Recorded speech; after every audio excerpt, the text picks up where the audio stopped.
Today we're going to make a 15-ounce Christmas coffee mug, and I'm going to give you my template and my cut line. So stick around. This isn't an unboxing video, but we did just get these coffee mugs from Heat Press Nation, so we do kind of need to take them out of the box. I think they came to about $3.60 or so a piece. I'm not going to go through the whole unboxing of them. I said this before, but Heat Press Nation is really awesome at correcting any issues that you have if you have any breakage. So again, this isn't an unboxing video, but this is what I ordered from Heat Press Nation. We're going to make some Christmas coffee mugs out of them. So let's get to it. So here's the template that we'll be using. We'll talk a little bit about that later. What I want to do right now is I want to figure out the shade of red that is inside the coffee mug and on the handle, because I want to match my color of my image up to the color of the mug. So basically I'm creating a few rectangles, and I'm going to pick a shade, different shades of red, and we're going to press these. We're going to actually sublimate these onto a surface to get a rough idea of the best shade of color. I've also added the, I think it's called a hex triplet, that color code, so that I'll be able to tell which color works best. So I put all of the different shades in and put the color picker number in with all of those, and then all we need to do is save this and print it out on some sublimation paper.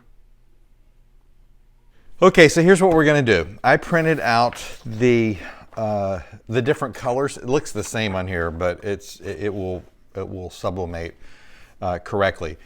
And here is an opportunity to remind you to never throw away broken sublimatable coffee mugs, because not only am I going to do a future video where we're going to try something really neat with this, but this is also fantastic to be able to use to be able to test color. So that's what we're going to do today. Now this was printed for a 15-ounce coffee mug, but it doesn't really matter because I just want to make sure I'm getting the colors onto the mug.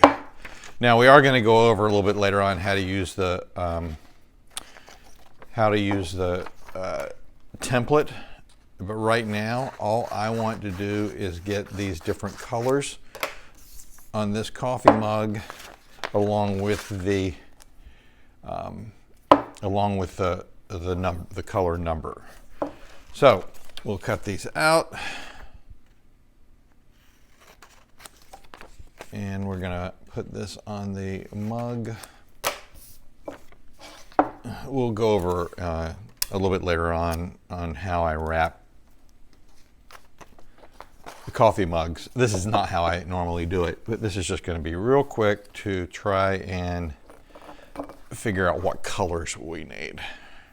And I'm going to put a little bleed out paper. I don't put bleed out on tumblers, and I do put bleed out on coffee mugs, and I'm not sure what the reasoning is there, so don't ask because I won't have a good answer. Anyway, I am going to do this. I'm going to put this on here and this on here, and then we're going to sublimate this and see how these colors come out and pick the color that's closest to the red on the coffee mug. Okay, so we want to press this so we can get the right shade of red. I'm pressing at 385 degrees for 190 seconds. Because it doesn't have a handle on it, I need to be using my gloves because it's kind of hot, like, 385 degrees. Okay, so we're now going to peel this off and check out the different colors. So these are really close, but it will give me a good indication. I think I think this B60303 is going to be the closest. I don't know, maybe the 101. Anyway, using a broken coffee mug is a great way to get a good idea of what your color is going to be when you sublimate if you are wanting to match it up to something else. So now let's go make our design. Okay, we can get rid of these rectangles. We don't need them anymore. I also need to make the template visible. And now I have an image I found. I'm going to be using it. I need to select all here. I need to copy it and then paste it to my template. I'm going to select the magic wand and highlight the background of that image and delete it. And now I'm going to recreate the text that's on that image. I think I know what that font is, but I'm not 100% sure, and I'm going to add more text, so I want to make sure they match and they're all the same. I want to make sure that the text I'm adding is pretty much the same size as what I'm replacing, so I'll center it here, and then I'm going to need to remove that original text. And it probably would be easier for me to hide that. There we go. I want to make sure the reds in the image are the same as the red in the mugs, so I'm going to highlight the red with the magic wand tool, select similar, then create a new layer and use the paint bucket tool to add that color to the selected area. Okay, and that's my new layer that I just created along with the new text. So now we're going to duplicate that text layer because I want to add some more text, and by duplicating it I know that the additional text I'm adding is going to be the same size. And then I'm going to change that text and then center it exactly where I want. And now I want to select all the layers and move them to the center of that red crosshair. That's going to center it up nicely on the mug. I'd normally just merge these layers first, but I wanted you to see that you can adjust multiple layers at one time. And again, this is where the template comes in really, really handy. And if you wanted an image centered opposite the handle, you can just use that center blue line to position the image.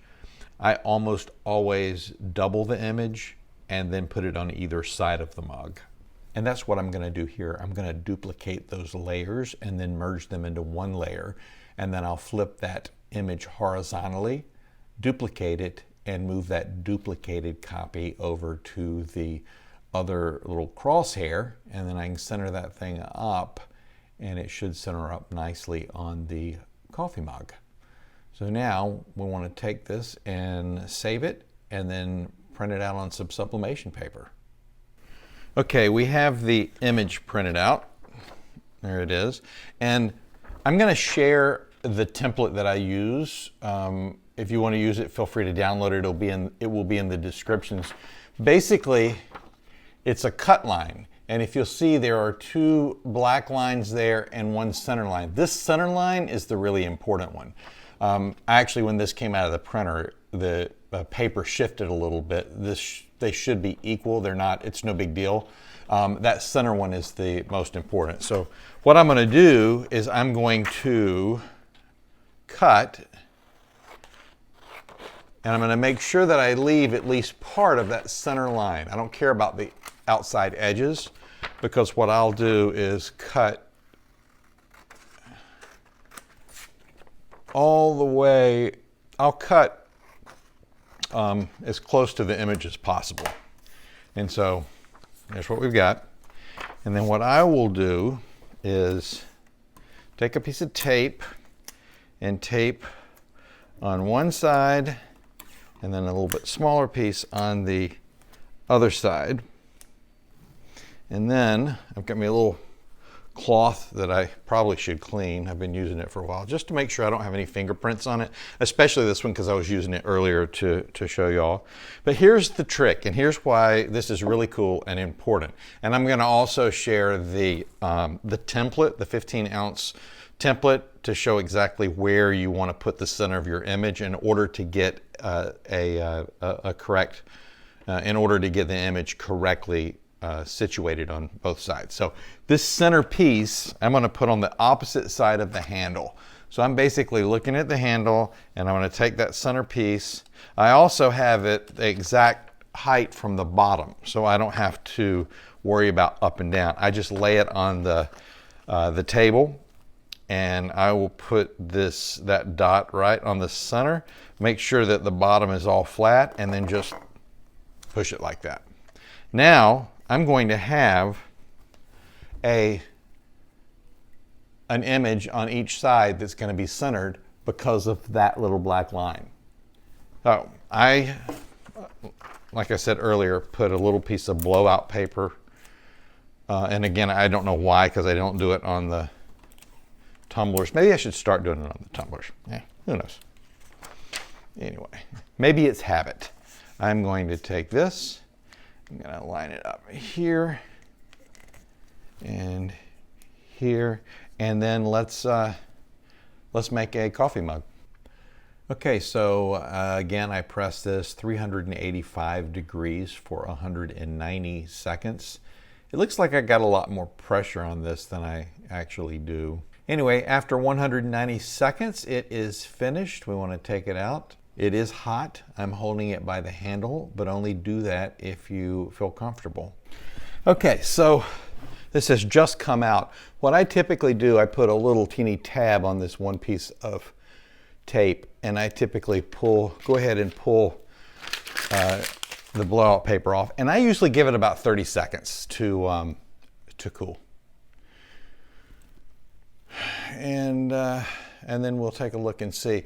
I find that if I give it a few seconds, the potential for ghosting goes way down. I rarely have, I'm laughing because I'm getting ready to say, I rarely have anything ghost, and we're going to open this up and it's going to be ghosted. But anyway, let's try it. Let's take a look. I also peel it pretty quick. When this pops off, I don't let it sit against the, I don't know about your side, but my side looks pretty good. Oh, there you have it. Merry Christmas, you filthy animal. So again, the template is really great for being able to center your images, and then as importantly, this cut line, this centerpiece right here that gives you a chance to line it up opposite the handle works wonders. So again, this will be in the description. A PNG file of the template and the cut line will be in the description, so feel free to download it. I hope that it helps you out. And if you like this episode, please give it a thumbs up. If you are enjoying the videos, please subscribe, follow along, tell your family and friends about it if they're into sublimation and more. And stick around for other hopefully informative videos as we move forward. Thank you so much. Have a fantastic day.